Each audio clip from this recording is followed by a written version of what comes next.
In terms of women's issues, I am a child of the 60s and 70s. And you have to bear in mind this was the period when women's liberation, womanism and feminism were coming to the fore.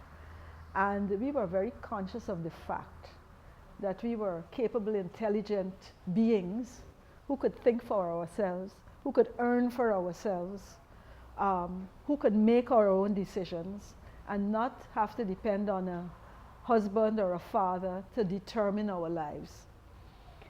It was a period where, in a sense, you said you're not looking at the physical or beauty by itself. You're looking at the person inside that shell, the person who can think and determine and decide. I find today, and it's very disturbing to me, that there's a swing back to the perception that beauty and glamour are the prime things that young girls should aspire to. I'm not saying that they should, going like something the cat dragged in. Or so, as my mother would say, as if you got dragged backward through a bush.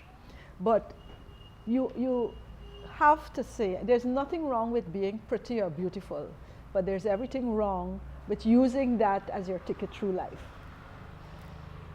I feel strongly about the struggles that women in Guyana face because it's a hard, hard life out there, especially for the single mothers, especially for the poorer mothers who have to go out and not only face a low salary or demanding bosses who have no consideration for their other duties as mothers and wives or partners, but to go and face the VAT on some of what I call the stupidest items, because I think things like cheese and Milo and those sorts of things should not have VAT on them.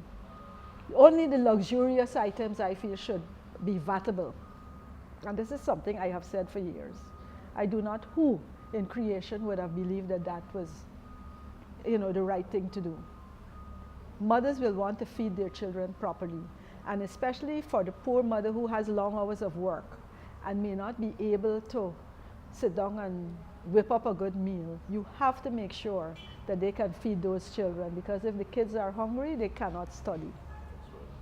And if the mothers, sometimes the single parent in the household